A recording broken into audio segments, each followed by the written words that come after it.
2004 চনৰ 24 নৱেম্বৰত সোমনাথ দা আৰু ৰুবুল দা থ্ৰুৱেদি আৰু তেতিয়া মই পিতৃ হেৰুৱাৰ পিছত মই ভাগি পৰিছিলোঁ আৰু মই তেতিয়াৰ পৰাই গীত লিখোঁ আৰু মোক গীতটি গোৱাৰ পিছত তেতিয়া মই দাদাৰ ওচৰত কৈছিলোঁ, দাদা মই নিৰুপায়, মই নিথৰুৱা, মই অনাথ, মই কেনেকৈ জীয়াই থাকিম। দাদাই মোক কৈছে কি হ'ল তোৰ?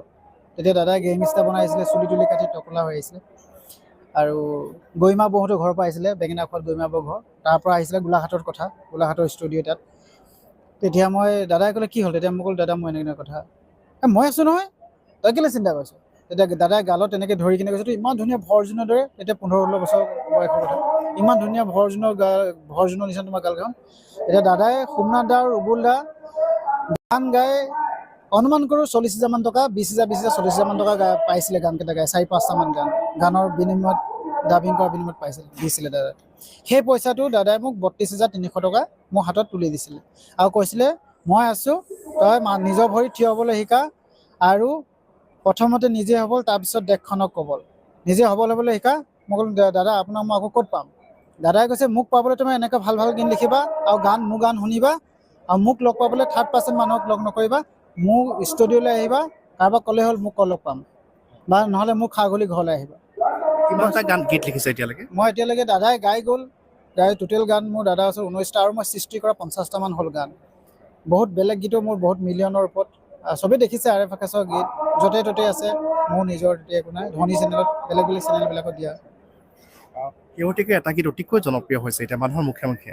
হয়, মই নথকা অনুভৱ গীতটি। এই গীতটি দাদা যেতিয়া আপোনালোকৰ চেনেলৰ মাধ্যমে দাদা যেতিয়া এদিন গুৱাহাটীত প্ৰগ্ৰেমত এটা মানে নিউজ চেনেলৰ সেই দেখিছোঁ দাদা ঢলি পৰিছিলে, তেতিয়া মই এই দাদাৰ এই নিউজটো দেখি মই মানে ডিউটি কৰ্তব্যৰ মাজত থাকিলেও দাদা নিউজবিলাক চাই থাকোঁ, মানে জুবিন দা ক'ত গৈছে কি কৈছে চাই থাকোঁ। এতিয়া মই দেখি মানে আৱেগ হৈ গ'লোঁ, পুৰা আৱেগিক হৈ কিনে মই গীতটো লগালগ ৰচনা কৰিছিলোঁ যে দাদা আমাৰ মাজত নোহোৱা হ'লে কি হ'ব। আৰু তেতিয়াই মই ৰচনা কৰি মই 2021 দাদাৰ ওচৰত ডাবিং কৰাইছোঁ। যেতিয়া ডাবিং কৰাবলৈ নিছিলোঁ দাদাই, তেতিয়া দাদাই গীতটো গাব পৰা নাছিলে। দাদাই মোক কৈছে তোৰ কি দুখ হৈছে? মই ক'লো হৈছে আৰু দাদা, আচ্ছা ঠিক আছে হ'ব। দাদাই গানটো গাবলৈ গ'ল, 2 লাইনমান গালে, তেতিয়া গম পালে যে গানটো তাৰ নহয়, কনচেপ্ট তাৰ নহয়, মোৰ হয়। দাদাই ফিল কৰিলে, তেতিয়া দাদাই কান্দি সেইদিনাখন গানটো গোৱা নহয়। দাদাই 2 দিনমানৰ পিছত গানটো গালে, 21 তাৰিখে গালে, ৰাতি মোলৈ ফোন কৰি ক'লে তই মোক বহুত কন্দুৱাই দিলি অ'। আৰু বোলে মই বাবলুক দি গৈছোঁ, চিগমিকৰ পৰা ফোন কৰিছিলে, বাবলুক দি গৈছোঁ গানটো লৈ ল'বি। আৰু এটা গীত আপুনি ৰচনা কৰিছে শ্ৰদ্ধাঞ্জলি জ্ঞাপন কৰিবৰ বাবে, হয়। আজি মই 24 তাৰিখে লিখিছিলোঁ, আজি 24 তাৰিখৰ পৰা আজিৰ ভিতৰত মই 5-6 দিনৰ ভিতৰত গানটো বাণীবদ্ধ কৰি আছোঁ। গীতটো সংগীত কৰিছে সুৰজ নিহাল আৰু কণ্ঠদান কৰিছে জ্যোতিপল, প্ৰডিউচ কৰিছে পবিত্ৰ বাহয়ে আৰু গীতটি পবিত্ৰ বাহৈ কীৰ্তিবিলক লগিনত উপলব্ধ হ'ব ইউটিউব চেনেলত।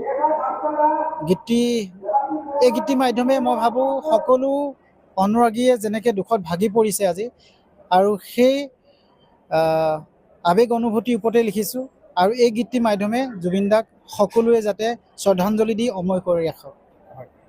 অলপ গুণগুণাই দিব নেকি তাত দুটামান ক'লে? আৱেগ অনুভূতি বুজাব নোৱাৰি, কান্দিছো তোমাক বিচাৰি, মায়াবিনী ৰাতি ৰৈ বিনাই আজি তোমাৰ কথা সুৰি, মন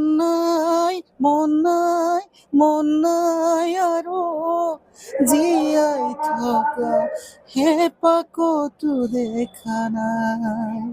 আজি দাদা অবিহনে ভাগি পৰিছোঁ, সঁচাকৈ জীয়াই থকা হেঁপাহবোৰ হেৰাই গৈছে।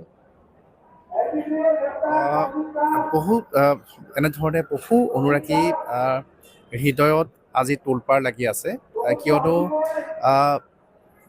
জুবিন গাৰ্গে আপোনাক সেইখিনি উৎসাহ প্ৰদান কৰিছিলে, জীৱনটোক নতুনকৈ এক মাত্ৰা দিছিলে, নতুনকৈ গতি দিছিলে। আপুনি ভাৰতীয় বায়ুসেনা বাহিনীত কৰ্মৰত বৰ্তমান, হয়। আৰু গীতৰ চৰ্চা কিন্তু কৰি যাবই লাগিব। আপোনালোকে আশীৰ্বাদ কৰিলে আৰু জনসাধাৰণৰ আপোনালোকে জীয়াই ৰাখিব লাগিব। হয়, মই দাদা গীতবিলাক শুনি আৰু এই অমৰ এইটো যিটো শ্ৰদ্ধাঞ্জলি গীত বাণীবদ্ধ কৰিলোঁ, এনেদৰে মই দাদাক জীয়াই ৰাখিম বুলি মই মই নহয়, মোৰ প্ৰতিজন অনুৰাগীলৈ মোৰ অনুৰোধ, যাতে মই এই শ্ৰদ্ধাঞ্জলি গীতটি যেনেকৈ অমৰ হওক বুলি মই লিখিছোঁ, যে গানটি নামেই হৈছে জুবিন দা তুমি অমৰ হোৱা। আৰু আমি তেনেধৰণৰ আমি অমৰ কৰি যাবই লাগিব, যেনেকৈ দাদাই সদায় গীতেৰে শান্তি বিচাৰিছিলে, আৰু সেই শান্তি আমি দিবই লাগিব। আৰু আপুনি কৈছে প্ৰায় 19টা গীত আপোনাৰ তেখেতৰ বাবে আপুনি লিখিছিলে। অলপ ক'ব নেকি যে কোনখিনি গীত আছিলে অতিকৈ জনপ্ৰিয় বুলি আমি গম জনপ্ৰিয় জোনাকী ৰাতি আছিলে, আৰু মিচিং আৰু অসমীয়া মাজত চাহ দিলে নহ'ব কাণ কাণৈ, এই গীতটিও বহুতে নেক্সট মই দুটামান চেনেলত দেখিছোঁ মোৰ কথা সুৰবিলাক লৈ বেলেগ এটা সুৰত লৈ গীত বহুত জনপ্ৰিয় শিল্পীয়ে বনাইছে। এইবিলাক বনক বা এইবিলাক থাকে, তাহাঁতি কিবা কৰিছে, মোৰ লগত কোনো হেৰি নাই। কিন্তু মোৰ তেনেকুৱা ধৰণৰ বহুত গীত আছে, যেনেকৈ জোনাকী ৰাতি।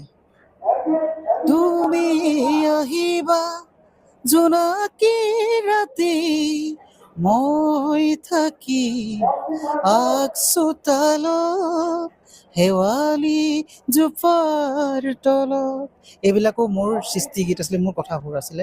আৰু দাদাই তেনেকুৱা ধৰণৰ বহুত হিট চং আছে, মানুহে চাৰ্চ কৰিলে RF আকাশৰ হিট চাৰ্চ কৰিলে পাব, বা জুবিন দাৰ চিনেমা মোৰ নাম লিখাই আছে কিছুমান।